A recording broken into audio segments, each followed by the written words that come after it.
Bonjour à tous, nous nous retrouvons aujourd'hui pour un webinaire sur les enjeux de la qualité de l'air intérieur dans les établissements médico-sociaux. En attendant que tout le monde se connecte pour ce webinaire, nous allons reprendre quelques présentations. Élodie Austruy, je suis ingénieure du génie sanitaire à l'Agence régionale de santé Bourgogne-Franche-Comté et je travaille notamment sur l'ensemble des facteurs environnementaux liés aux espaces clos qui impactent notre santé. Et je laisse la main à Hélène Tissot. Bonjour à tous, donc Hélène Tissot, je suis chargée de mission en charge des questions d'air intérieur au sein d'ATMO Bourgogne-Franche-Comté, qui est l'association en charge de la surveillance de la qualité de l'air extérieur, mais on a aussi des missions air intérieur, climat, énergie et d'autres activités. Merci à toutes pour cette présentation. En fait, c'est mon ordinateur qui sature au niveau de la ligne et j'ai un problème effectivement de partage d'écran. Donc, si il ne veut pas, voilà. Merci en tout cas pour cette première introduction. Donc, je vous remercie tous d'être présents pour ce webinaire sur les enjeux de la qualité de l'air extérieur et intérieur. Enfin, aujourd'hui, nous aborderons la problématique de la qualité de l'air intérieur.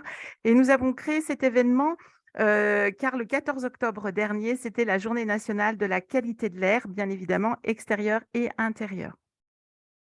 Les objectifs de ce webinaire, c'est donc de commencer à appréhender la réglementation sur la qualité de l'air intérieur qui va concerner les établissements médico-sociaux dans une logique d'accompagnement pas à pas. Et c'est pour cela qu'en 2024, nous poursuivrons une série de webinaires sur cette thématique pour vous aider à vous l'approprier par rapport à vos établissements et surtout de ne pas être submergé d'informations. L'idée, c'est que vous le verrez, on va vous faire une présentation un peu globale du dispositif qui arrivera en 2025 et tout au long de l'année 2024, on va travailler sur des aspects particuliers.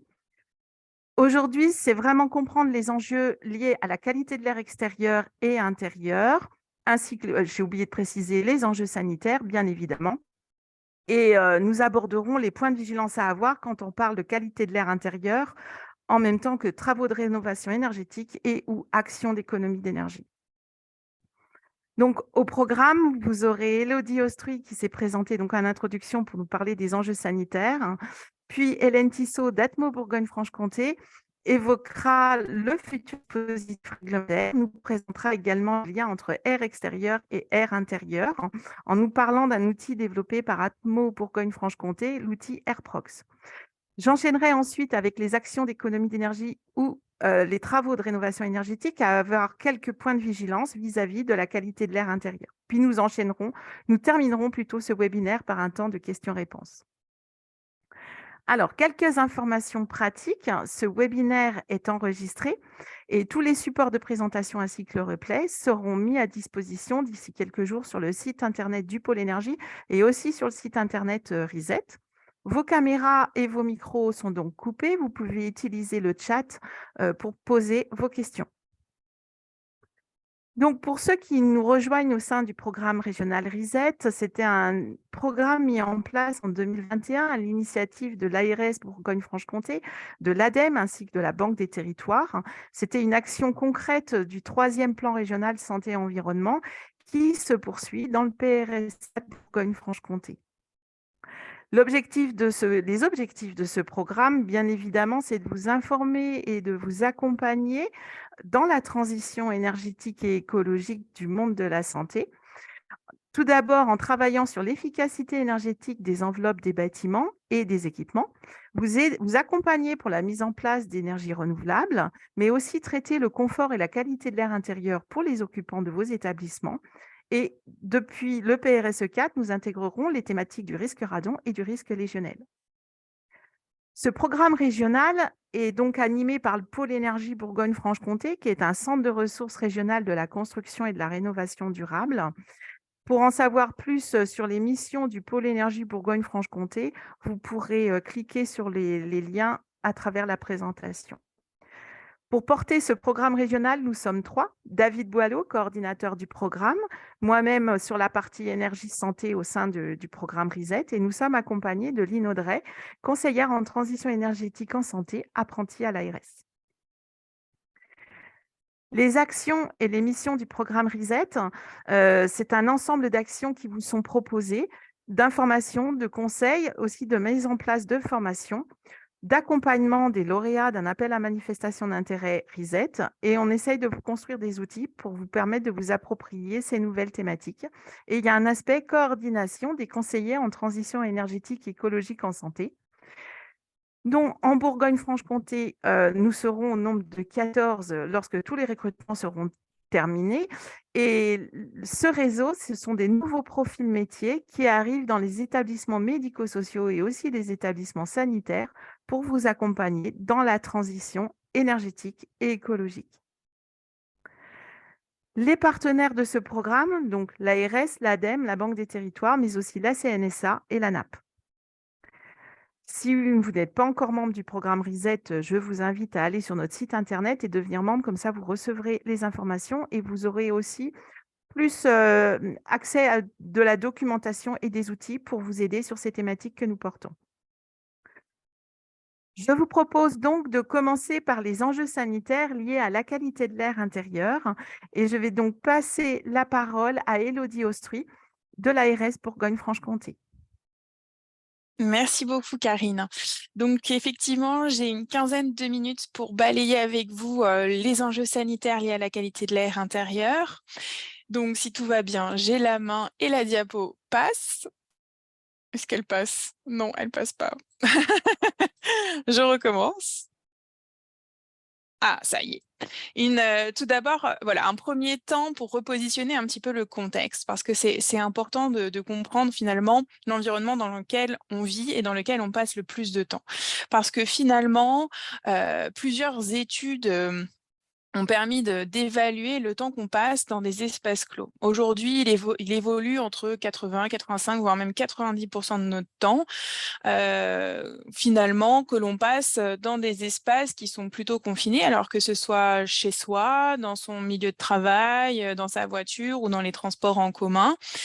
Et nous respirons évidemment tous, chacun et tous les jours, environ 15 000 litres d'air par jour.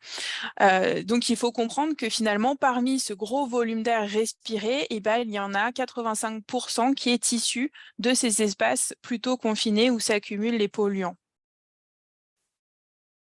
Alors, il y a un petit délai peut-être d'apparition. Parce que j'appuie, mais ça ne passe pas, Karine. Alors, c'est à nouveau un bug technique. Effectivement. Est-ce que tu peux gérer sinon Oui, le diaporama? j'espère. Mais en fait, je pense que c'est mon PC qui ne suit pas finalement parce que moi aussi, il est bloqué. Donc en fait, ça vient de mon PC. Donc je vais arrêter le partage. C'est à nouveau un bug technique. Désolée. Et en fait, ça, c'est ce qui se passe. Alors, je vais te proposer, pour ne pas perdre de temps, c'est te Tu veux laisser que je peut-être prenne le partager relais? ta présentation. Voilà. Oui, je pense que ce sera plus simple.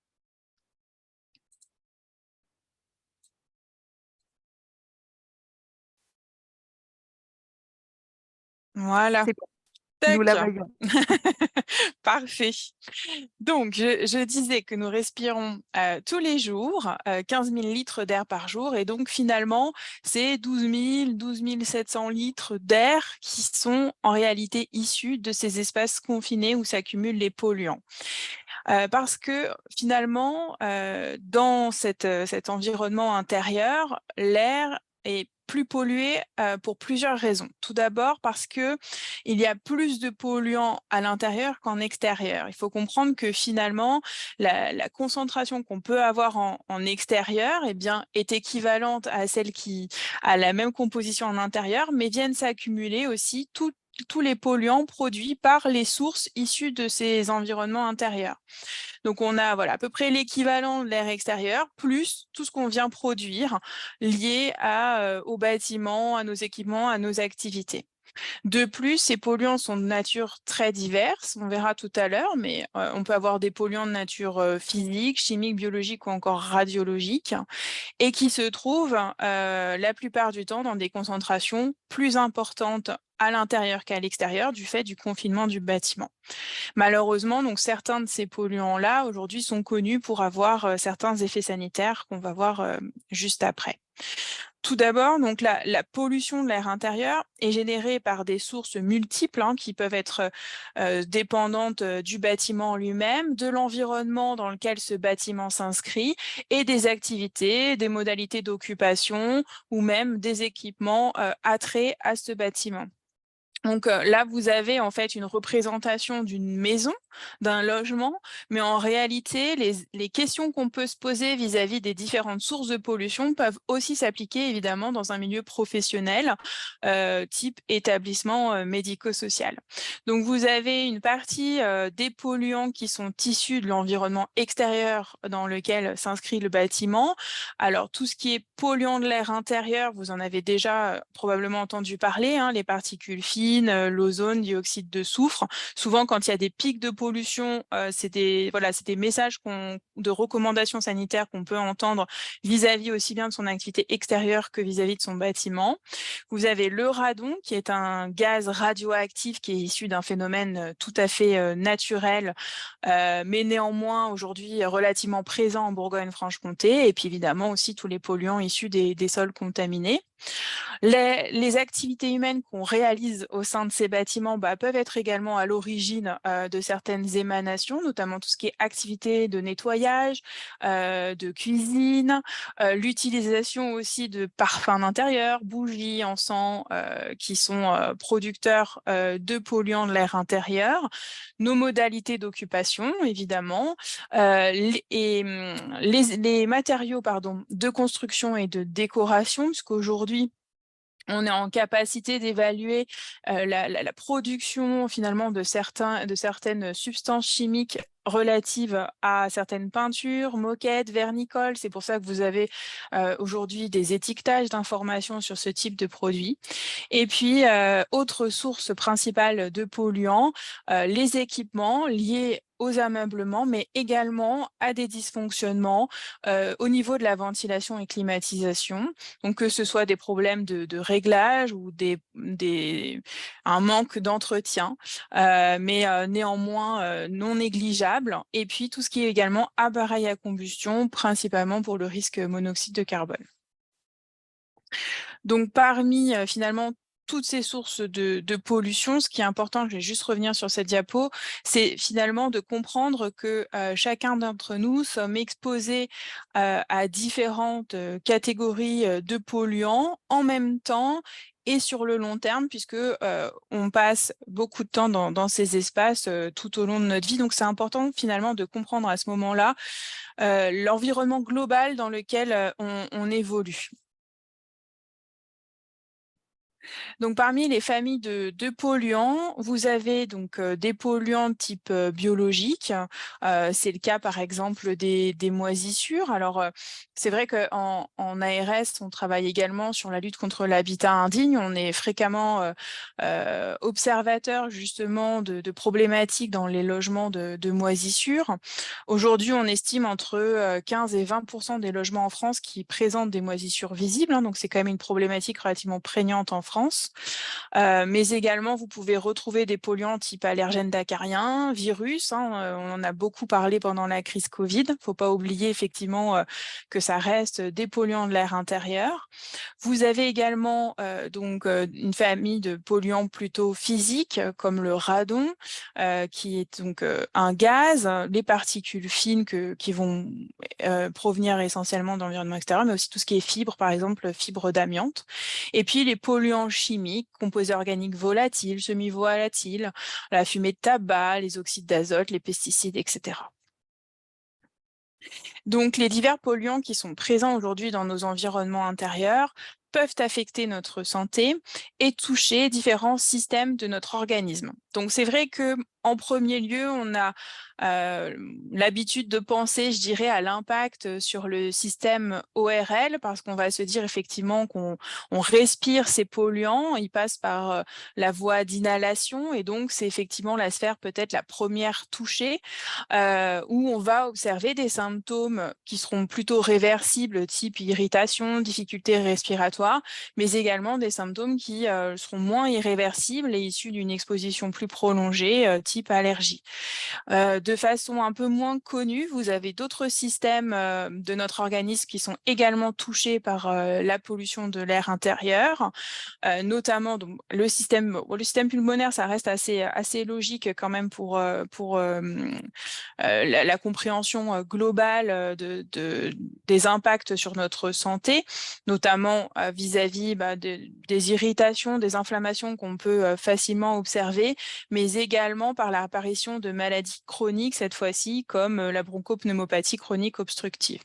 Et puis voilà, un petit peu moins connu, les impacts sur le système cardiaque et sanguin, puisque la pollution de l'air intérieur va être un facteur de risque d'accident vasculaire cérébral ou de troubles cardiaques.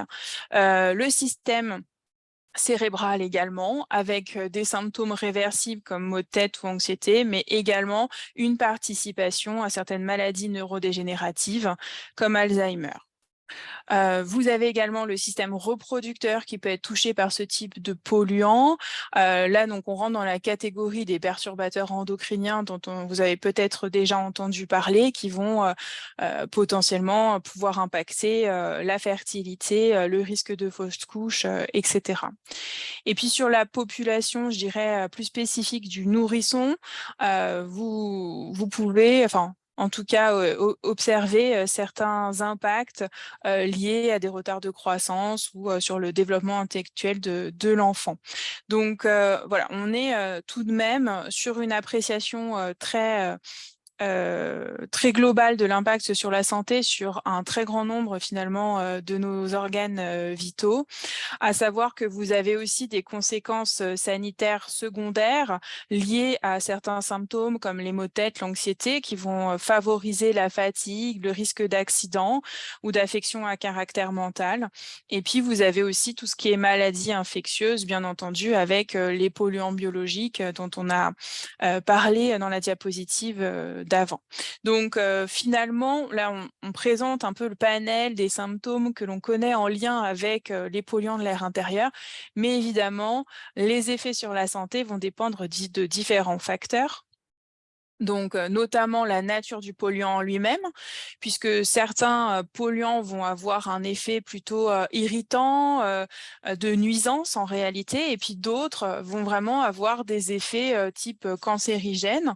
C'est le cas par exemple du benzène, du formaldéhyde, du radon ou encore des particules fines qui sont classées par le Centre international de recherche sur le cancer comme cancérigènes certains, c'est-à-dire pour lesquels nous avons suffisamment d'indications sur la cancérogénicité pour l'homme, ou encore classés cancérigènes probables comme le tétrachloroéthylène pour lequel on a des indications plutôt limitées chez l'homme mais suffisantes chez l'animal. Vous avez donc ensuite un deuxième facteur qui vient influencer l'effet sur la santé, la concentration des polluants. Donc là, la recherche continue à avancer, c'est pas si simple que ça. On pourrait effectivement avoir tendance à dire plus le polluant est concentré, plus l'effet sera important. En réalité, c'est pas toujours vrai. On a certains polluants pour lesquels on va avoir ce qu'on appelle des effets sans seuil, c'est-à-dire des effets à de très faibles doses. Des polluants qui vont, à contrario, avoir des effets quand il y a uniquement de très fortes doses. C'est le cas, par exemple, lorsqu'il y a des pics de pollution.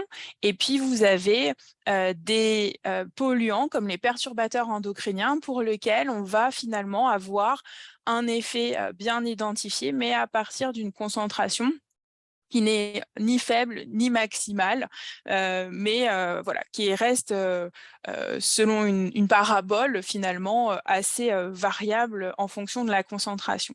Mais néanmoins, voilà, c'est important de tout de même voilà, intégrer ce facteur-là de concentration du polluant qui est quand même importante pour la compréhension des effets et surtout de l'environnement dans lequel on évolue. La durée d'exposition est également un facteur prépondérant puisqu'il va effectivement influencer les effets qu'on peut visualiser. Donc, vous avez finalement parfois des situations d'exposition aiguë, c'est-à-dire qu'on va avoir sur une très courte durée une exposition à de très fortes doses.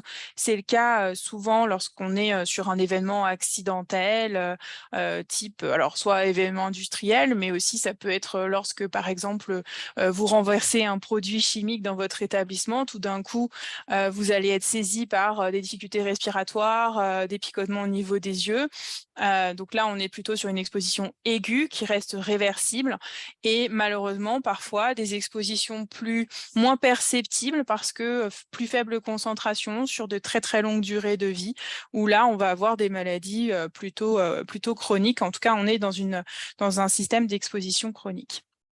Et puis enfin, dernier facteur, la sensibilité de chacun, puisque évidemment, on n'est pas tous égaux face à une même exposition de polluants. Vous allez finalement avoir des personnes qui, en fonction de leurs caractéristiques intrinsèques, l'âge, le sexe ou leur mode de vie, s'ils sont sportifs ou s'ils fument, et puis tout simplement leur état de santé initial, ne vont pas développer de pathologie de la même façon, donc pas du tout, ou pas à la même vitesse, ou pas de la même façon. Mais donc, voilà, chacun, finalement, est différent, bien entendu, vis-à-vis de son capital santé. Et donc, on ne va pas tous réagir de la même façon à une même exposition. Voilà. Et je fais juste un petit laïus sur le monoxyde de carbone. Pourquoi? Parce que tout à l'heure, on a parlé des appareils à combustion. Et là, pour le coup, ça vient un peu contrecarrer ce que je disais par rapport à une exposition aiguë plutôt réversible. Pour le coup, pour le monoxyde de carbone, ça ne marche pas puisque quand on est à des très fortes concentrations, en quelques minutes, on observe aujourd'hui des décès. Donc, ça reste une problématique toujours importante de l'air intérieur. Donc, je disais qu'on n'était pas tous égaux devant une même exposition à des polluants de l'air intérieur. Certaines personnes sont plus vulnérables que d'autres à la pollution de l'air et vont développer des symptômes plus vite et ou plus forts. Ce sont notamment donc les enfants de moins de 8 ans. Pourquoi? Parce que leur système pulmonaire n'est pas encore développé complètement. De plus, leur fréquence respiratoire est plus élevée et ils ont un système immunitaire qui est moins résistant face à l'ensemble de ces agressions que l'on peut retrouver dans ces environnements intérieurs. Donc, pour information, si je peux donner quelques chiffres quand même qui sont relativement préoccupants, à savoir qu'aujourd'hui, on a tout de même un tiers des nourrissons qui sont touchés par des bronchiolites chaque année, donc qui ont quand même une fragilité respiratoire réelle. Et puis, vous avez également 10% des enfants aujourd'hui qui sont asthmatiques. Donc, c'est quand même pas négligeable et ça vient créer donc un terrain atopique et fragile pour les autres polluants. Ensuite, vous avez la population des personnes âgées qui restent vulnérables du fait de leur capacité, de leur défense respiratoire qui diminue avec l'âge. Vous avez également donc les personnes allergiques, asthmatiques ou avec des insuffisances respiratoires et cardiaques pour lesquelles finalement leur état de santé initial est déjà fragilisé. Donc ces polluants peuvent venir exacerber certaines pathologies. Les femmes enceintes aussi, évidemment, parce qu'une partie des polluants respirés peuvent être transmis au fœtus. Et puis, vous avez donc sur cette diapositive 2 autres catégories un peu plus spécifiques, mais néanmoins vulnérables, du fait notamment de leur mode de vie, qui correspond donc aux fumeurs, parce que leur appareil respiratoire, finalement, est déjà bien irrité par le tabac et donc plus fragilisé. D'ailleurs, pour la petite information aussi, hein, les concentrations de substances polluantes dans les fumées de tabac sont plus importantes que dans l'air vicié, hein. Donc, pour vous donner un ordre d'idée par rapport au message d'aujourd'hui. Et puis enfin, vous avez les sportifs. Alors là, c'est vrai que ça peut soulever la question de se dire, mais pourtant, ils ont une activité saine, ils font du sport, donc plutôt un bon état de santé, mais c'est juste pour attirer votre attention sur le fait que lorsqu'on pratique une activité sportive, eh bien l'activité respiratoire va être beaucoup plus importante, hein. On est sur une consommation d'air 5 à 10 fois plus que ce qu'on a au repos. Et de ce fait, on peut être plus facilement exposé, ou en tout cas à des plus grandes quantités. Donc c'est important quand on pratique une activité sportive d'éviter de le faire dans des lieux évidemment où les sources de pollution sont très importantes. Voilà, je dis pas qu'il faut pas faire de sport, bien entendu, hein, c'est pas du tout mon message, bien au contraire, mais plutôt de bien choisir autant que possible, en tout cas, le lieu dans lequel on pratique cette activité. Voilà, donc évitez de le faire autour du périphérique en l'occurrence.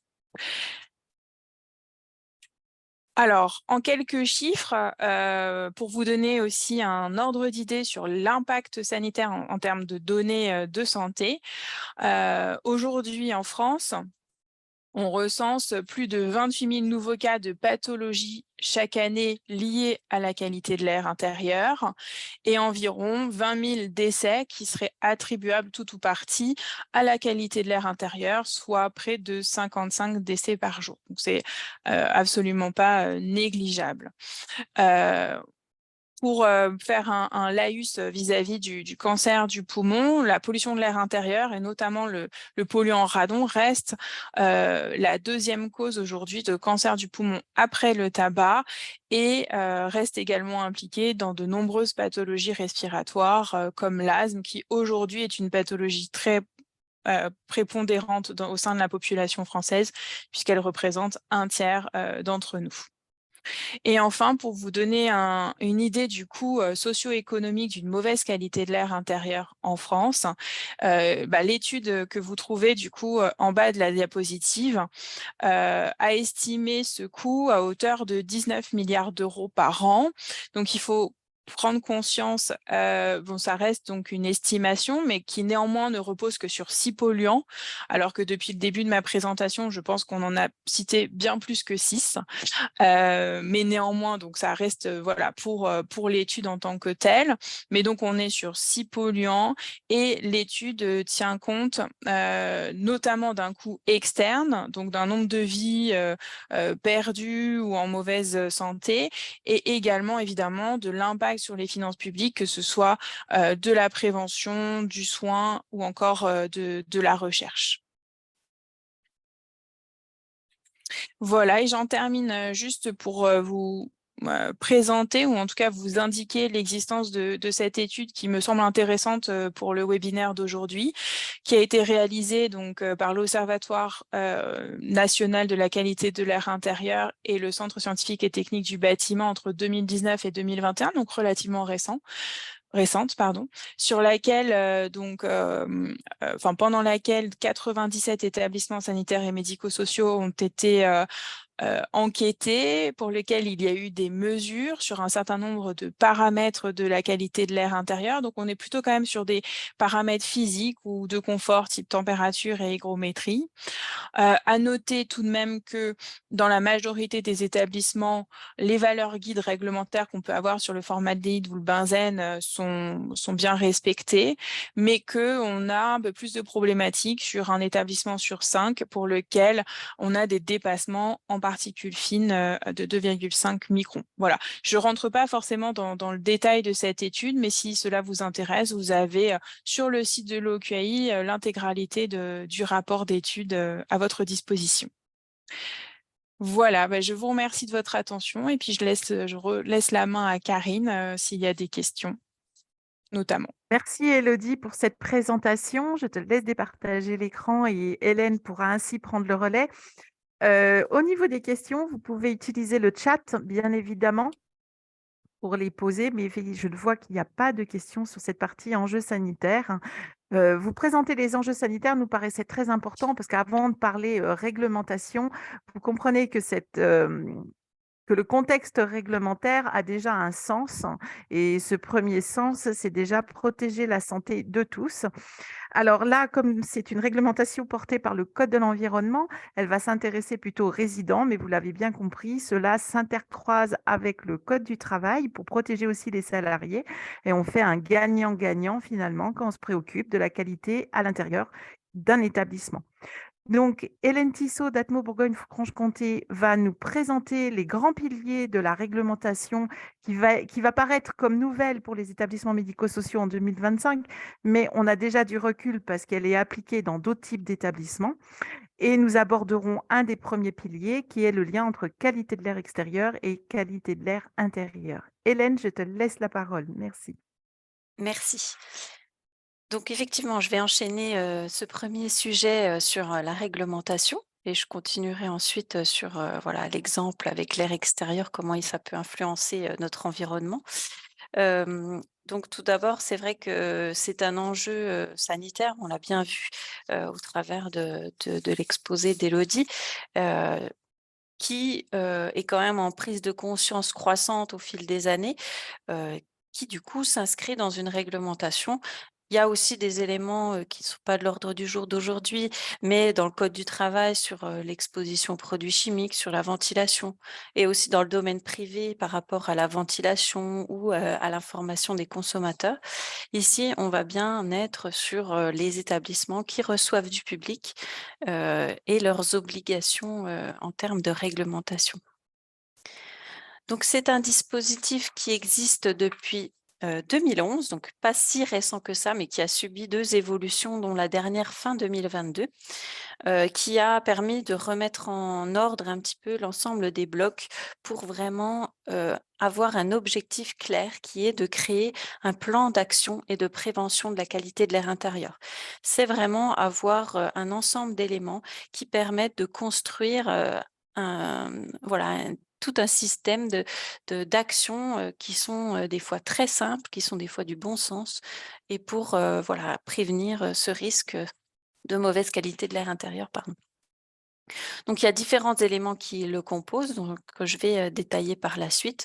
Notamment, on va s'intéresser à la mesure de polluants, à un diagnostic de quels sont les comportements actuels et puis à l'évaluation de tout ce qui va permettre à aérer et à ventiler notre bâtiment. Donc cette réglementation, des fois, on est un petit peu, en raccourci en disant la réglementation pour les ERP, mais l'ensemble des ERP ne sont pas concernés. Heu, donc ceux qui sont ciblés, depuis le 1er janvier 2023 sont les établissements d'accueil d'enfants de moins de 6 ans, les établissements d'enseignement, que ce soit 1er degré ou second degré, et les accueils de loisirs. Donc on est bien, là sur un public sensible, sur un public qui passe du temps dans un bâtiment public. En 2025, 1er janvier, c'est là ce qui va vous intéresser le plus, effectivement, ce sont les structures sociales et médico-sociales, qui sont rattachées, voilà, aux établissements de santé. Donc il y a tout un listing, du code de la santé publique où vous aurez le détail, de cela. Et puis donc c'est vraiment une notion de, soins longue durée, une notion aussi de temps passé pour des personnes sensibles. On a, dans ces établissements-là, effectivement, les établissements, accueil de personnes, âgées, par exemple, ou des foyers d'accueil médicalisés pour personnes handicapées, par exemple. Voilà, on reste sur, cette notion, voilà, de personnes sensibles, dont, la définition a été aussi montrée par Élodie. Donc, les différents volets de cette réglementation, donc ils incluent plusieurs points. Donc, la première est l'évaluation annuelle des moyens d'aération. Donc, chaque année, on se doit de regarder dans son bâtiment comment il est ventilé, comment cette ventilation qui est mécanique ou non, mais qui est permanente, fonctionne. Est-ce qu'elle fonctionne bien? Déjà, est-ce qu'elle existe? On l'oublie souvent parfois. Et puis, voilà, quelle est la date de la dernière maintenance, par exemple, qui est une question souvent difficile à répondre. Et puis, ce qui fait partie des recommandations après, c'est d'aérer en ouvrant les fenêtres. Donc, on va aussi demander comment, bien sûr, est équipé l'ensemble des pièces. Donc là, bien évidemment, il y a, dans vos établissements médico-sociaux, des fenêtres qui peuvent être justement condamnées volontairement et donc là, l'enjeu est d'autant plus important de vérifier cette ventilation puisqu'on n'a plus, l'ouverture de fenêtres, donc on va fonctionner sur le renouvellement d'air uniquement en termes de ventilation, donc d'autant plus, important de s'y, pencher. Donc, les pièces qui seront, visées dans cette réglementation, la stratégie, d'échantillonnage, elle est pas encore confirmée pour les établissements médico-sociaux.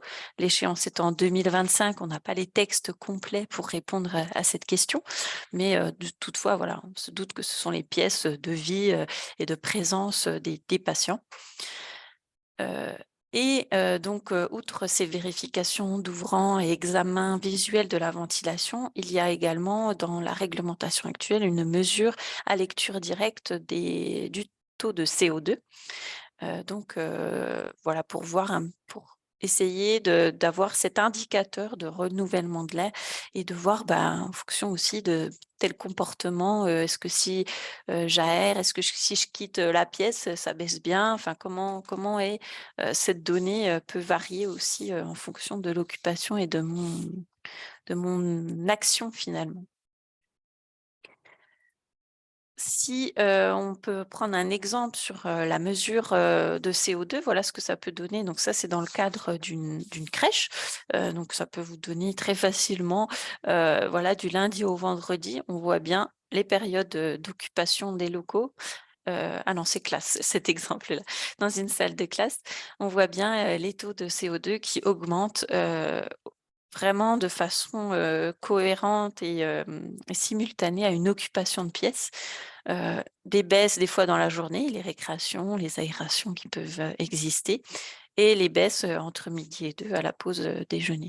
Donc on voit vraiment, l'influence, majeure de l'occupation sur les taux de CO2 qui permettent, de voir, voilà, nous on émet ce CO2 dans une pièce, s'il s'accumule de façon importante, on peut potentiellement dire qu'il y a une émission, une pollution dans notre, environnement, elle va aussi s'accumuler de la même manière et ça peut représenter un risque pour la santé.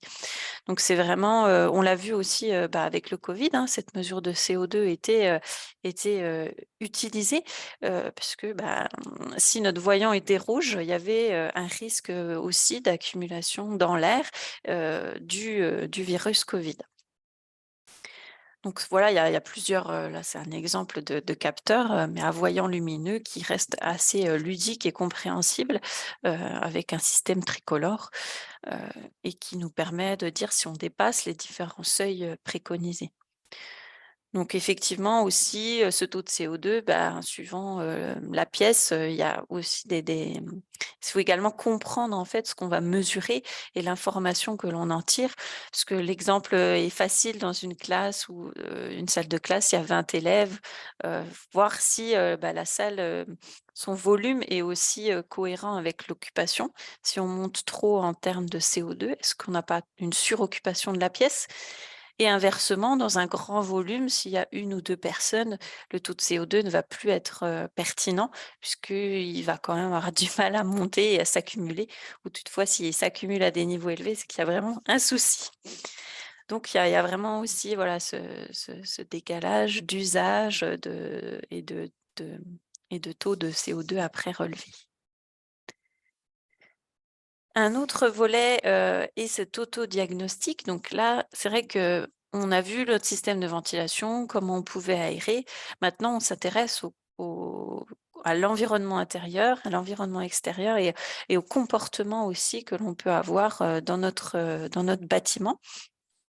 Là, tous les 4 ans, il est demandé de remplir, toute une série, de questions afin de bien poser ce diagnostic et d'essayer d'identifier finalement, là où on pourrait réduire les sources d'émissions qui sont potentiellement polluantes. On va aussi s'intéresser à l'entretien, des systèmes de ventilation et d'aération, mais aussi l'entretien de nos bâtiments, puisque forcément chaque produit qu'on va utiliser va avoir un impact.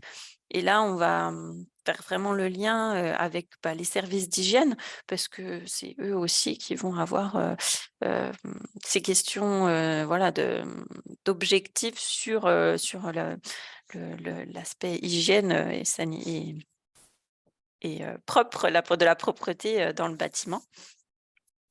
Donc l'objectif ici, c'est vraiment de faire, d'avoir cet ensemble de grilles remplies. Donc je le précise ici, mais l'ensemble de ces grilles, mais aussi l'évaluation précédente, on ne part pas de zéro, hein. Il y a un modèle qui existe, qui est dans le guide du CEREMA notamment, qui a été rédigé en lien avec le ministère. Donc vous avez le lien et vous l'aurez aussi par la suite dans la présentation.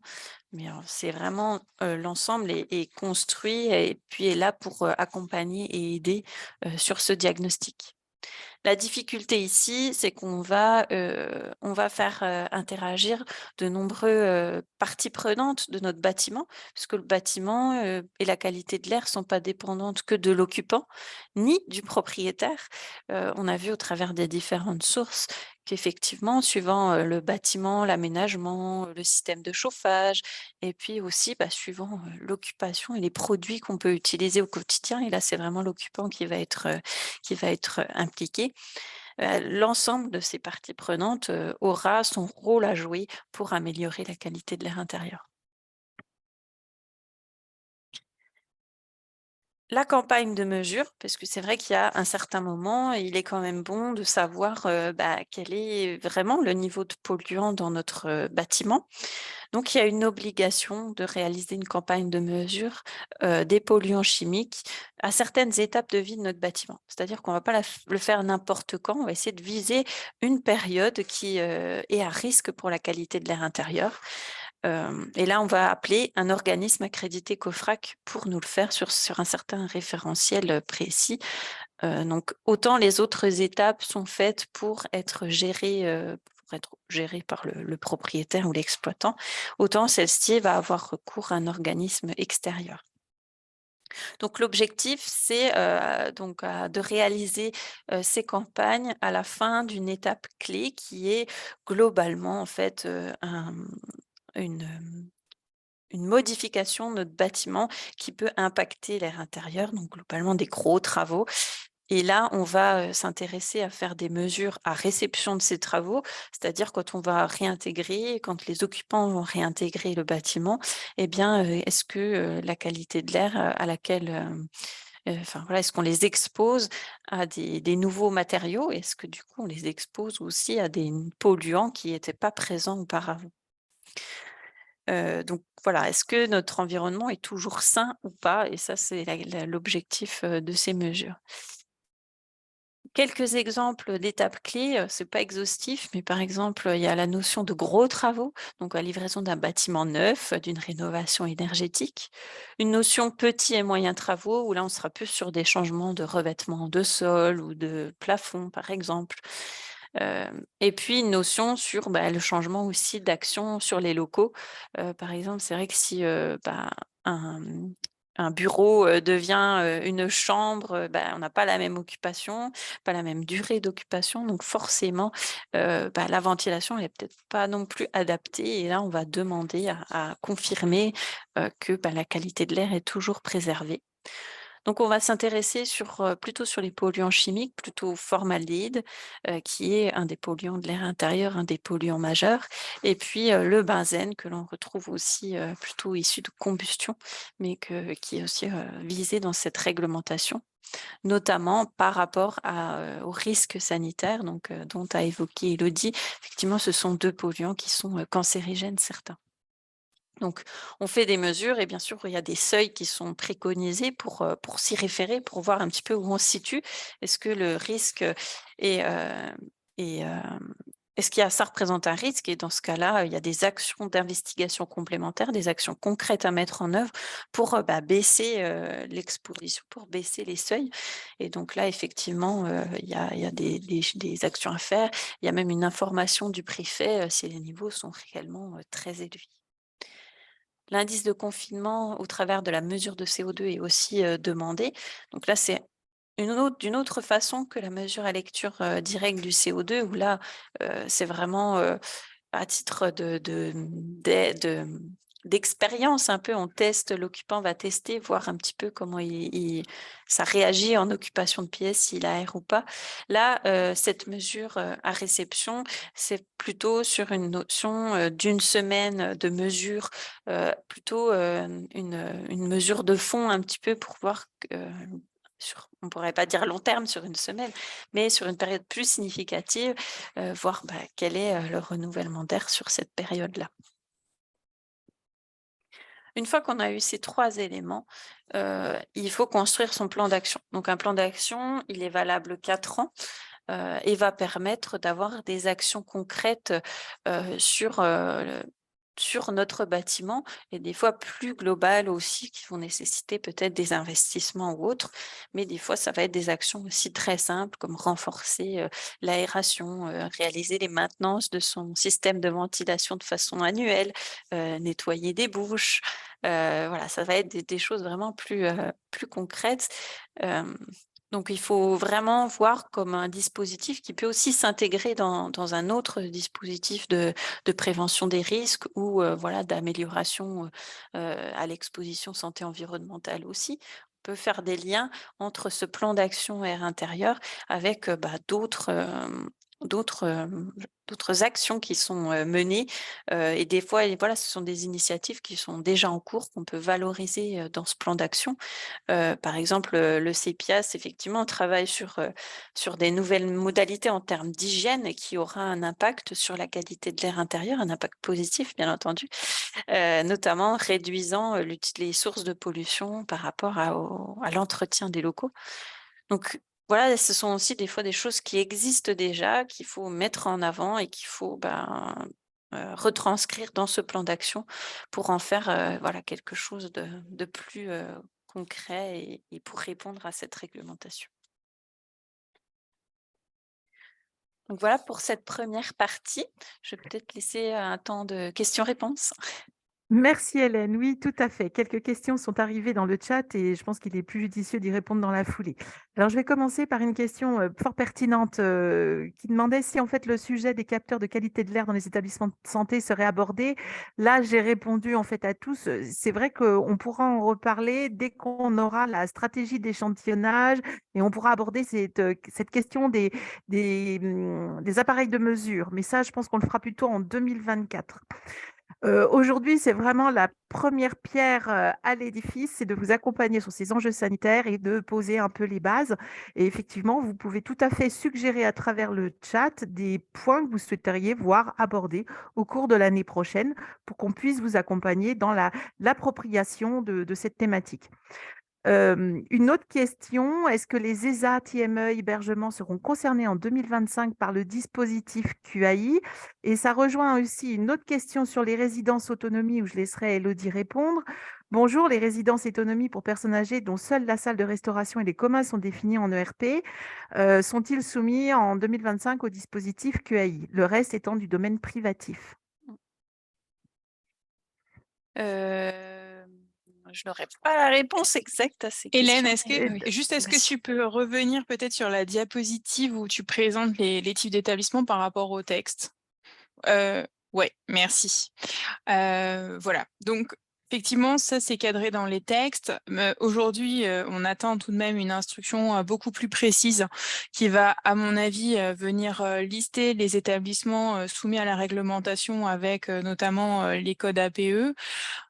Pour le moment, voilà, c'est une information qu'on n'a pas. Néanmoins, si vous allez regarder dans l'article L 6111-1 du Code de la santé publique qui recense les grandes catégories de structures sociales et médico-sociales, vous pourrez, à mon avis, regarder si votre établissement correspond à telle ou telle information. Idem pour le 312-1 du Code de l'action sociale et des familles, selon les différents alinéas. En l'occurrence, il me semble que les résidences autonomie rentrent dans le 6e alinéa de cet article du Code de l'action sociale et des familles.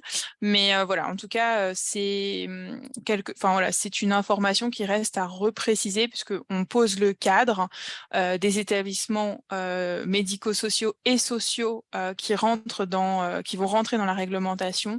Mais la liste précise de chaque catégorie d'établissement sera normalement reprécisée ultérieurement.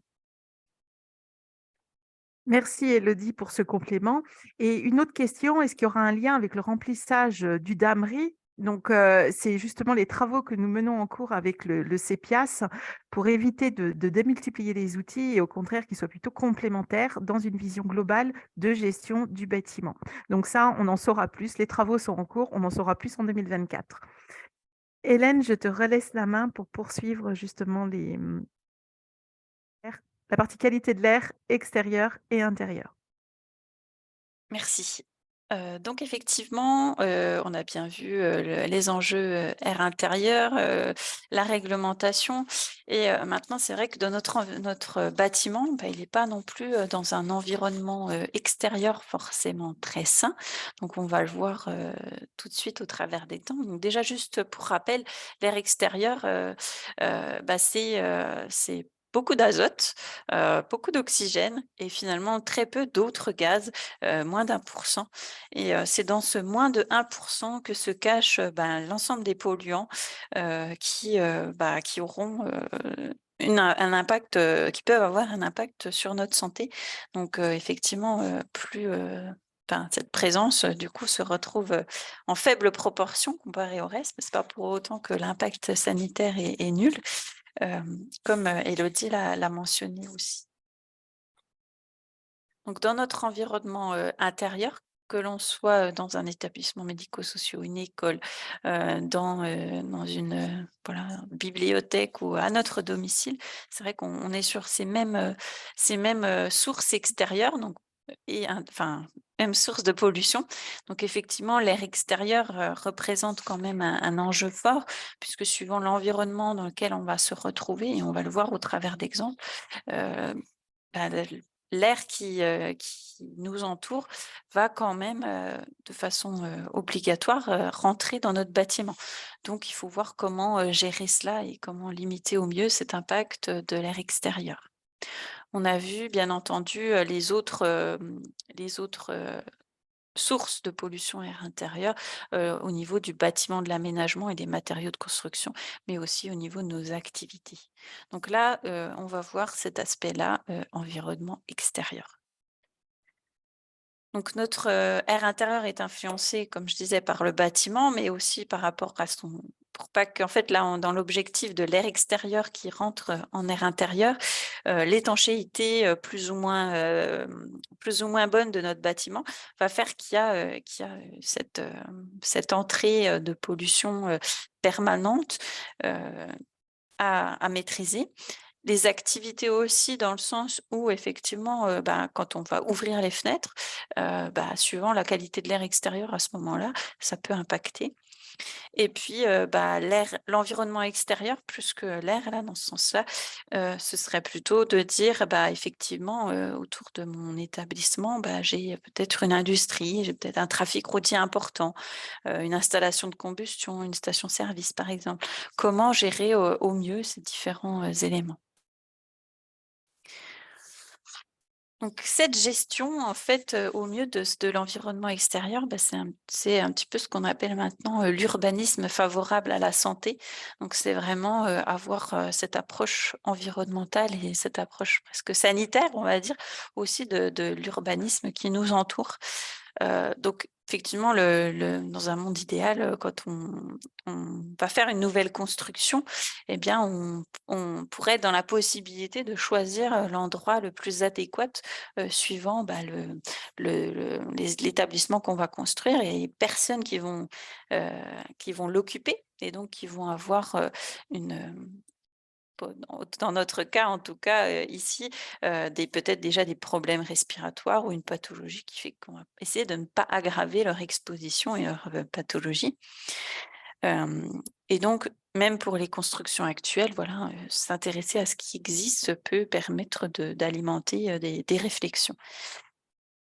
Donc, on va intégrer en fait un diagnostic de l'air extérieur et puis de savoir aussi comment finalement la pollution qui est émise devant notre bâtiment peut ne moins rentrer possible dans notre environnement intérieur.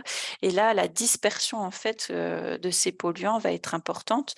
Donc, par exemple, on pourrait placer devant notre bâtiment des arbres tout simplement pour faire barrage à ces sources de pollution, pour éviter par exemple qu'un trafic routier, une émission liée à des trafics routiers, où là on va parler d'oxyde d'azote par exemple, ne soit en contact direct avec notre bâtiment, d'avoir cet obstacle en fait vertical qui empêcherait les polluants de s'approcher. On peut aussi, voilà, positionner son bâtiment de façon différente pour qu'il participe le moins possible à l'accumulation des polluants dans son quartier. On va le voir avec un exemple également. Et puis on arrive maintenant aussi à modéliser la qualité de l'air, pour essayer de voir, justement, comment elle va se comporter, au fil du temps suivant les émissions, en complément de ce qui existe maintenant pour, le bruit ou pour, les températures, la chaleur urbaine que l'on peut trouver. Donc là, vous avez sur le secteur de Belfort, un exemple d'une cartographie, voilà, de qualité de l'air, donc avec le dioxyde d'azote, qui est vraiment le polluant émis, principalement, par, le trafic routier et les particules, très fines, qu'on appelle PM2,5, donc de 2,5 micromètres de diamètre. Donc là, on voit, voilà, la répartition avec une échelle, donc pour la première, sur la réglementation qui existe et pour, les PM2,5 sur une échelle de l'Organisation mondiale de la santé qui préconise, 10 microgrammes, par mètre cube, par an. Donc on voit que, voilà, sur un environnement, extérieur dont on pourrait penser qu'il est plutôt, favorable, mais il n'est pas favorable forcément partout. Donc nos ERP, ils sont bien, dans un environnement extérieur qui, est parfois, à enjeu, on va dire extérieur. Donc là, tous les petits carrés bleus, avec, des petites formes, étranges, ce sont, des établissements publics. Donc on voit bien qu'ils s'intègrent, au sein de l'ensemble, du territoire urbain, forcément et du coup, ils sont aussi forcément près de sources de pollution et sur, des zones où, la pollution va, davantage s'accumuler. Donc avec un exemple, plus concret, sur, un quartier et donc là, on va utiliser la modélisation en 3D, en 3 dimensions, pour, voir la dispersion des polluants qui peut être émis par un trafic routier, environnant. Donc on voit sur un projet de quartier qu'en regardant un bâtiment, heu, suivant sa forme, eh bien, on peut avoir donc là, en l'occurrence, c'était une école. On voit que sur l'arrière du bâtiment, les concentrations s'accumulent, les concentrations, de particules et avec une forme un peu plus haute et avec une forme en U, de l'architecture, eh bien, la pollution ne s'accumule pas, dans ce cas-là et donc on va préserver, en l'occurrence les enfants en cours de récréation. On va, les préserver, et leur garantir d'avoir une qualité de l'air qui, est, plus saine que si on n'avait pas fait, suffisamment attention à la hauteur de notre bâtiment et qu'il ne fasse pas, écran à cette pollution. Voilà, elle ne va pas en fait retomber, sur l'arrière puisqu'elle va du coup, s'échapper, en l'air. De tout ce constat, en fait, aussi de notre, environnement extérieur et de nos ERP, on se rend compte que c'est pas forcément facile d'identifier les sources de pollution qui sont en air extérieur, notamment dans le cadre de la réglementation que j'ai présentée et de l'autodiagnostic, où l'ensemble des questions permet aussi, enfin une partie des questions permet aussi de s'intéresser à cet environnement extérieur. Il y a concrètement des questions qui vont demander, bah, est-ce qu'il y a un trafic routier de plus de 7 000 véhicules par jour devant mon établissement? C'est une notion qui est extrêmement difficile et on le conçoit tout à fait, une réponse qui est difficile à trouver. Partant de cela, on a proposé, ce qui a été cofinancé par l'Adréal et l'ARS Bourgogne-Franche-Comté, de centraliser l'ensemble de ces informations au travers d'un outil qui est l'outil AirProx, pour, bah, répondre aux besoins réglementaires et apporter cette réponse à cette question de l'environnement extérieur, mais aussi, bah, d'aller plus loin en présentant, bah, des cartes comme celle que je vous ai montrée, des ERP dans leur environnement extérieur. Quelle est la qualité de l'air extérieur? Donc au travers des polluants de type particules ou dioxyde d'azote qui sont réglementés en air extérieur, mais pas en air intérieur. En air intérieur, comme je vous l'ai dit, on parle plutôt de benzène ou de formaldéhyde, on ne parle pas de particules. Toutefois, voilà, l'enjeu est toujours, présent aussi sur ce polluant-là. Et donc, voilà, ça nous permet, de cartographier en fait, là, c'est sur toute la région. Donc vous avez, la qualité de l'air, extérieur en termes de particules, PM2,5 en 2020. Vous avez, j'ai pris seulement l'exemple des sources, issues des trafics routiers. Donc en rouge, vous avez les routes, avec trafic routier important, plus de 7 000 véhicules par jour. Et l'ensemble de nos points, violets ou verts, sont, les établissements, de santé et médico-sociaux, pour une part. Et puis donc quand ils sont, verts, ça veut dire qu'il n'y a pas, au regard de la réglementation, actuelle et du listing qui a été mis dans la réglementation, pas de source extérieure, potentielle, ce qui ne veut pas dire qu'il n'y en a pas non plus du tout. Et les violets sont ceux où il y a, une identification, d'une source potentielle de pollution extérieure, donc avec, bah, du coup, prise en considération de cet environnement, des actions qui peuvent être mises en œuvre, pour, ben, vérifier l'impact et puis peut-être, ajuster certains, usages. Donc je vais présenter 2 exemples donc qui sont, plus, bah, des établissements sanitaires, mais comme ils vont parler un peu plus à tout le monde, c'était un peu plus, facile. Donc le premier est l'hôpital, donc le centre hospitalier universitaire Jean Minjoz à Besançon, qui permet, de situer notre établissement, dans son environnement urbain et dans son environnement aussi. Alors j'ai pas mis la carte de pollution, ça faisait un peu beaucoup, mais là, au travers de toutes les sources potentielles que la réglementation air intérieur peut mettre en relief. Donc les routes à trafic routier important, les parkings aussi, et donc les endroits aussi où il y a beaucoup de véhicules qui vont aussi, stagner avec moteur allumé un certain temps.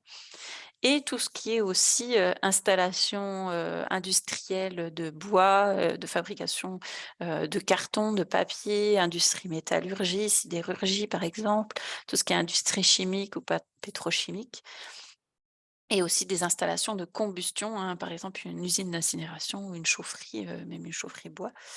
Donc là, effectivement, notre hôpital, il est non loin, de trafic routier, mais il est pas dans les zones d'influence réglementaire, parce que la zone d'influence, réglementaire, c'est 200 mètres, mais voilà, on ne prend pas en compte, le sens des vents, l'urbanisme aussi, qui peut jouer, à faire des fois des couloirs aussi, de transfert de pollution.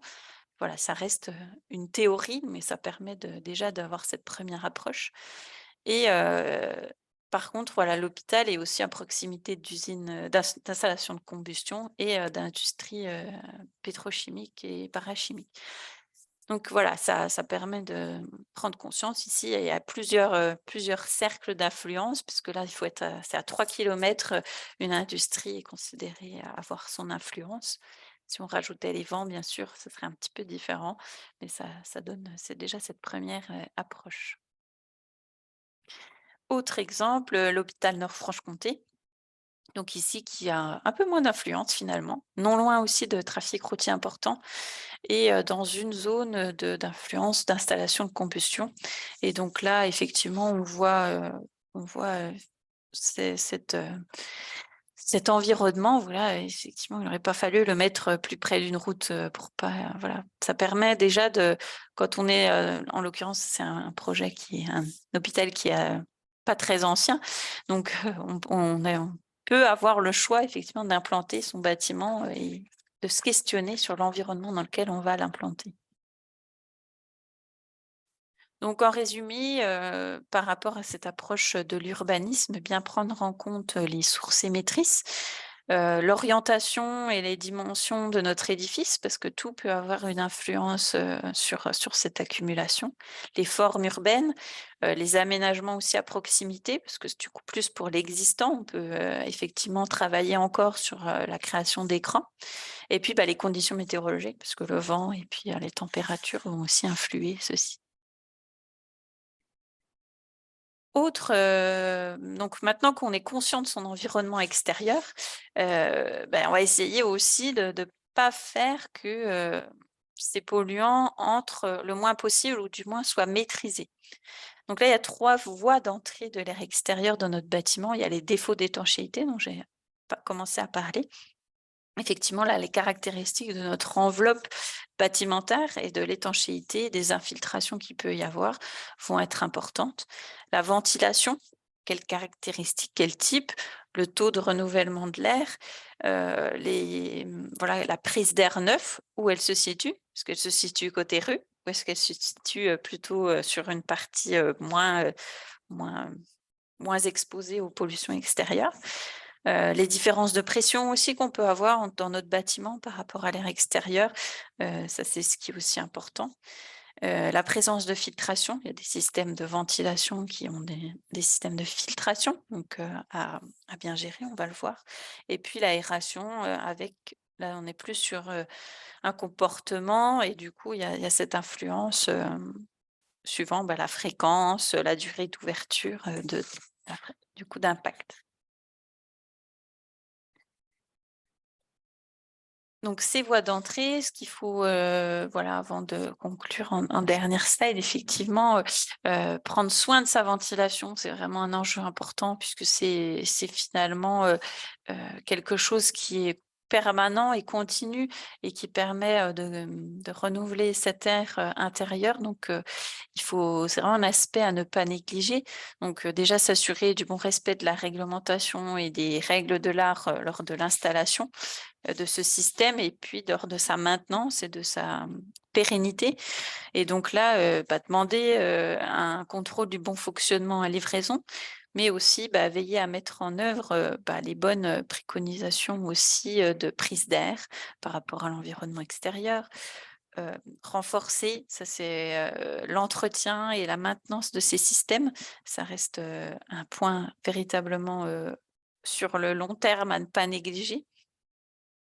Vérifier aussi, des débits, les débits qu'on a voulu installer au départ. Est-ce que dans 5 ans, ils seront toujours les mêmes? Pas forcément.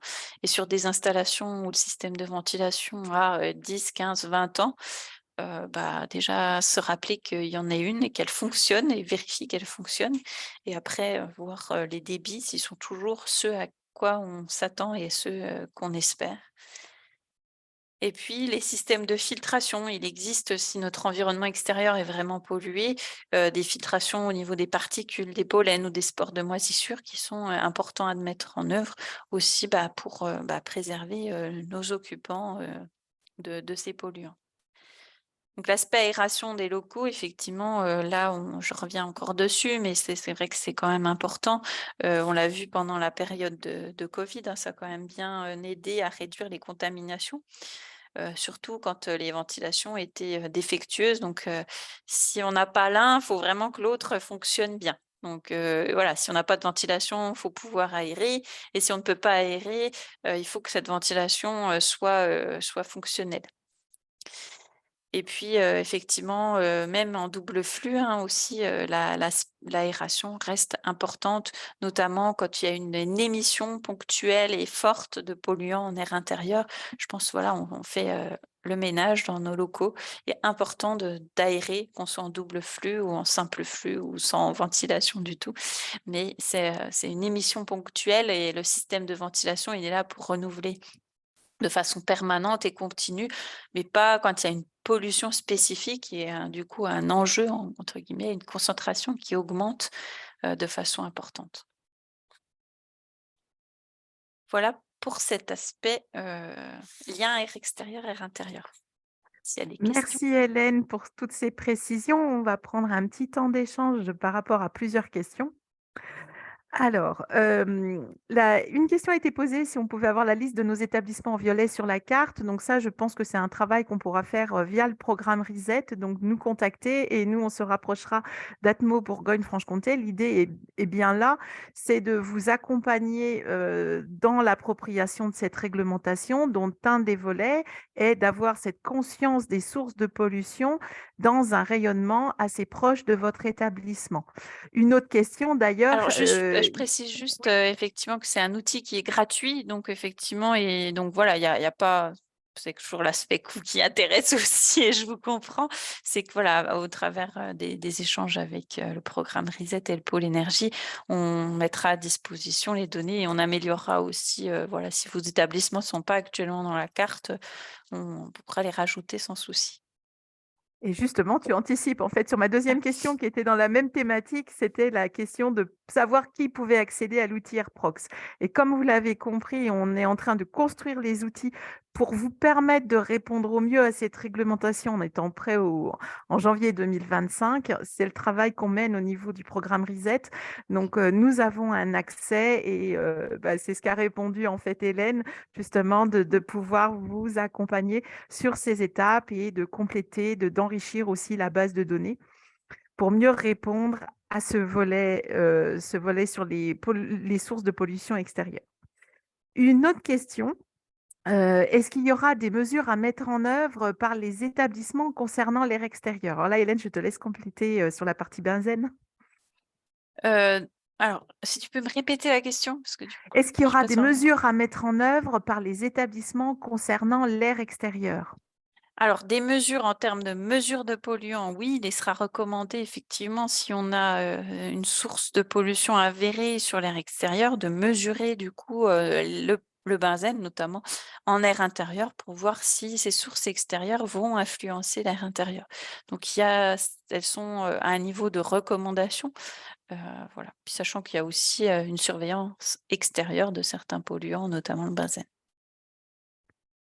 Une autre question, lors de la construction de nouveaux bâtiments et établissements, faut-il demander dans le CCTP des mesures des niveaux de la qualité de l'air intérieur? Ça peut être une très bonne idée. Parce que alors, disons que alors si c'est vraiment, on tombe dans un établissement qui est concerné par la réglementation, de toute façon, il sera en obligation à réception, de mesurer les polluants. Heu, Après si on n'est pas dans l'obligation, effectivement, c'est mieux de le faire. C'est conseillé.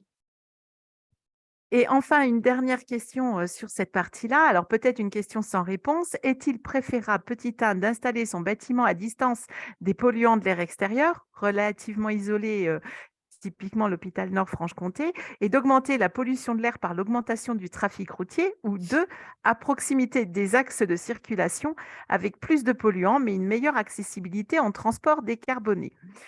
Alors, pour compléter pour cette réponse, en fait, je ne suis pas sûre qu'on soit dans la binarité Mmh. et l'environnement, c'est toujours un compromis et vous voyez que toute la société se transforme dans différents champs j'allais dire de compétences. Peut-être que demain, nous aurons un trafic routier, avec, Mmh. des énergies décarbonées, donc on n'aura plus cette question à nous poser. Donc Mmh. c'est peut-être pas vraiment une question sans réponse, peut-être sans réponse aujourd'hui, mais Mmh. peut-être pas demain, d'où la transition énergétique et écologique. Ah, de nouvelles questions sont arrivées. Est-ce que la végétalisation des extérieurs proches de l'établissement peut avoir une incidence sur la qualité de l'air extérieur-intérieur? Oui, alors, par le fait que ça fait écran effectivement comme je l'ai mentionné et après le seul vigilance que je dirais, ce serait sur les essences qui sont plantées, puisque de pas mettre des essences qui sont allergisantes, puisque voilà, pas mettre, des bouleaux, par exemple, qui sont très allergisants, aux abords de notre établissement, puisqu'il y a quand même, un tiers de la population à l'heure actuelle allergique, alors pas qu'au pollen, mais qui présente des allergies.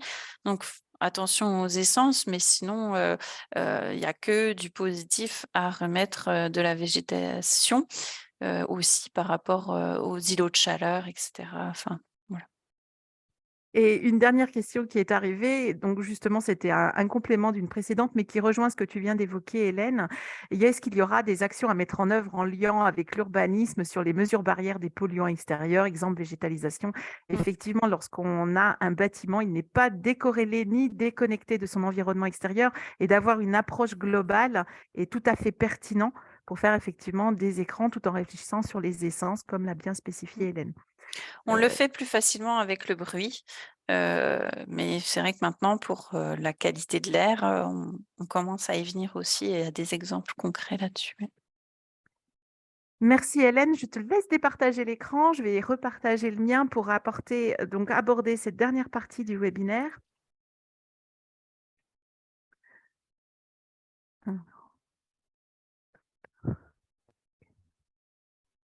Et voilà, donc nous allons aborder les enjeux liés aux actions d'économie d'énergie et aux travaux de rénovation énergétique pour garder quelques points de vigilance justement sur cette question de la qualité de l'air intérieur. Alors, maintenant, je pense que vous l'avez bien intégré. Vous avez l'air extérieur qui influe à travers nos systèmes sur la qualité de l'air intérieur. Et on a un ensemble de piliers qu'on va retrouver dans la réglementation, donc sur les aspects équipement avec la ventilation, au niveau des travaux, produits, équipements de construction. Le mobilier aussi qu'on va acheter, ce sont toutes des sources de pollution et vous l'avez compris, nous sommes dans une logique et c'est une réglementation liée au risque, j'allais dire presque chimique. Et d'ailleurs, dans le Code du travail, elle porte un autre terme, c'est l'exposition passive aux produits chimiques. Et nous avons aussi le comportement des usagers qui va influer sur la qualité de l'air intérieur. Juste pour reprendre des notions que vous avez vues au cours de ce webinaire, donc l'aération, c'est bien l'action locale et ponctuelle donc d'une action volontaire d'ouvrir une fenêtre, si elle fonctionne, ou si elle est volontairement fermée, bah là on le saura, mais on va évaluer sa manœuvrabilité. Et quand on fait l'acte d'aérer, le renouvellement d'air est limité par la nécessité donc d'une intervention humaine, mais aussi des conditions climatiques extérieures qui vont venir influer sur son efficacité. Dans les bâtiments anciens, vous le savez, l'aération avec les fuites d'étanchéité de l'enveloppe, en fait, c'était le seul mode de renouvellement d'air. Au fur et à mesure du temps et des évolutions réglementaires liées à la construction du bâtiment, en fait, on va chercher de plus en plus à maîtriser ce renouvellement d'air et on va installer des dispositifs de ventilation pour tenter, je vais bien dire tenter, de maîtriser le renouvellement d'air et satisfaire à des exigences qu'on va préciser. Un site de référence dont vous trouverez le lien ici, c'est le site bâtimentventilation.fr où vous trouvez plein de ressources pour vous aider à mieux maîtriser ces équipements. Donc, au fur et à mesure du temps, on va tenter de maîtriser le renouvellement d'air dans un volume, tout en gardant à l'esprit qu'il reste quand même soumis aux aléas de la pression atmosphérique et de son environnement extérieur. Vous trouverez dans vos établissements de nombreux systèmes de ventilation. Aujourd'hui, le webinaire était de commencer à s'approprier ce dispositif et les enjeux de la qualité de l'air intérieur. En 2024, on fera un webinaire dédié au système de renouvellement d'air. Mais là, pour conclure, je tenais quand même à l'aborder pour que vous puissiez voir au sein de votre établissement ou pour faire un exercice peut-être plus simple, c'est de faire l'exercice chacun dans son logement. Déjà, de commencer avec un petit volume, c'est plus facile et on comprend la complexité dans des bâtiments tertiaires où les volumes, les surfaces sont beaucoup plus grandes et où la circulation de l'air à l'intérieur d'un bâtiment est beaucoup plus complexe. Deux grandes familles de systèmes de ventilation, c'est la ventilation simple flux, dont le principe est on extrait en fait l'air intérieur qui fait un phénomène de dépression à l'intérieur du bâtiment et on fait entrer de l'air neuf. Cet air neuf est assuré souvent par des mortaises au niveau des dessus de fenêtres Un des classiques que nous observons lorsqu'on se déplace dans des bâtiments où il y a des dysfonctionnements du renouvellement d'air, c'est un décalage entre la possibilité de l'entrée d'air et le débit d'air extrait.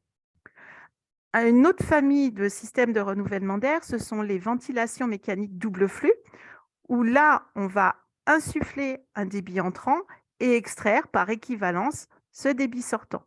L'enjeu est d'être à l'équilibre dans un volume donné, dans un bâtiment en général complètement étanche à l'air.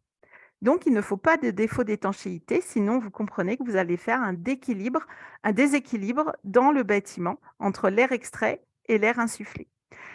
Dans un système de double flux, l'important sera de regarder où vous allez faire entrer de l'air extérieur. Parce que là, pour le coup, vous pouvez même aspirer des polluants si cette entrée d'air est mal située ou mal positionnée. Donc, juste quelques points de vigilance pour terminer sur ces enjeux de la qualité de l'air intérieur. Avant d'engager des actions d'économie d'énergie, il faut que votre dispositif fonctionne réellement de la façon dont il a été conçu. Pour cela, ça veut dire disposer des plans originels si vous les avez, connaître le zoning correspondant, mesurer aussi les débits des dispositifs installés en insufflation ou en extraction et de vérifier de l'équilibre entre l'air entrant et l'air sortant. Il existe sur le site de la MAPES, donc une mission d'appui et d'expertise un peu équivalente au programme RESET, une boîte à outils pour aider les services bâtiments justement à faire cet état des lieux, que je ne peux que vous recommander d'aller consulter. Vous trouverez le lien dans la présentation. L'enjeu, lorsqu'on va agir et intégrer des actions d'économie d'énergie, c'est d'anticiper les conséquences de la diminution du renouvellement d'air et surtout de s'assurer de l'absence d'impact pour les occupants ou les usagers en fonction de leur activité. Vous avez bien compris qu'on arrivait avec des sources de pollution. Si on réduit le débit de ventilation et que les pièces sont occupées, on va augmenter le risque d'être soumis à ces polluants. Donc, cela va demander une maîtrise des équipements qui assurent le renouvellement d'air au sein d'un bâtiment. Et pour complexifier un petit peu l'exercice, lorsqu'on a une problématique de radon identifiée dans un établissement, on va intégrer cette composante avant d'engager des actions d'économie d'énergie. Car si le système de renouvellement d'air en place est là pour lutter contre le radon, ce n'est peut-être pas forcément une bonne idée de diminuer le fonctionnement de cette ventilation, d'autant plus si ces pièces sont occupées. En parallèle de travaux de rénovation énergétique, on va avoir la même logique de réflexion. On doit s'assurer que le dispositif fonctionne réellement de la façon dont il a été conçu. Donc, vous retrouverez tous les outils sur le site de la MAPES, mais aussi sur le site internet RESET et également sur le site ventilation.fr, où vous avez aussi le guide premier vent tertiaire, mais il est plutôt dédié au neuf. On peut s'en inspirer dans la rénovation, mais souvent c'est plus complexe en rénovation car vous allez avoir plusieurs époques de travaux qui vont se superposer et une évolution du bâtiment qui demande de comprendre justement ces évolutions et ce qui est réellement couvert par les équipements. Vous pouvez profiter des audits énergétiques ou des études menées sur votre parc bâtimentaire pour améliorer la connaissance de ces équipements en place et faire vérifier leur bon fonctionnement en termes de débit et d'équilibrage de débit. En plus votre surface de bâtiment est grande, on le verra ça en 2024, mais il faut s'assurer aussi que l'air puisse circuler correctement à l'intérieur d'un volume donné. Toujours pareil, on va essayer d'anticiper les conséquences des travaux de rénovation énergétique. Typiquement, si vous changez des menuiseries, cet équipement doit être en adéquation avec le dispositif de renouvellement d'air préexistant. C'est-à-dire que si vous avez un système VMC simple flux avec des mortaises aux fenêtres, lorsque vous changez les fenêtres, vous devez retrouver des mortaises. De même, lorsque vous engagez des travaux d'isolation par l'extérieur, ils ne doivent pas obstruer des dispositifs participant au renouvellement d'air. Donc, cela conforte bien qu'il faut une véritable connaissance et maîtrise de ces équipements dans leur fonctionnement pour un volume donné. Et comme précédemment par rapport à des actions d'économie d'énergie, si vous avez des informations ou des valeurs de mesure d'activité volumique de radon, vous devez intégrer cette donnée au moment des travaux de rénovation énergétique, car si vous renforcez l'étanchéité de l'enveloppe, vous risquez d'aggraver une autre problématique. Donc, c'est vraiment l'approche globale qu'il faut avoir en tête. Donc, en résumé, le programme RESET qui est dédié justement à améliorer l'efficacité énergétique de vos bâtiments, c'est aussi vous accompagner sur ces enjeux de santé environnementale. Et donc, vous retrouvez en fonction des actions que nous menons, donc dans l'information, le conseil ou même le développement d'outils ou de la formation, nous sommes là aussi pour vous accompagner à prendre en compte ces enjeux-là. Donc, le webinaire est désormais terminé. Je vais regarder si nous avons des questions dans le chat, si des questions sont apparues. Non, je n'en vois pas. Il nous reste quelques minutes si vous souhaitez poser des questions. Nous souhaitions donc profiter de cette journée nationale de la qualité de l'air extérieur et intérieur pour vous interpeller sur ces enjeux. Vous comprenez désormais pourquoi il y a ce document sur la planification écologique du système de santé, pourquoi le développement durable imprègne toute la société, car vous l'avez vu, air extérieur et air intérieur sont intimement mêlés. Et ce que nous souhaitons, en tout cas, à travers la décarbonation du secteur du bâtiment, c'est vraiment que les bâtiments restent sains après rénovation. Nous vous remercions d'avoir assisté à ce webinaire. Nous restons de toute façon à votre disposition si vous souhaitez en savoir plus. Bientôt partira l'information d'un webinaire dédié au radon le mois prochain, justement à l'occasion de la Journée européenne du radon. Et en 2024, de toute façon, vous nous retrouverez pour continuer de parler de ces enjeux liés à la qualité de l'air intérieur en avançant pas à pas sur chaque pilier de cette réglementation. Je vous souhaite une bonne journée et je vous dis à bientôt. Au revoir.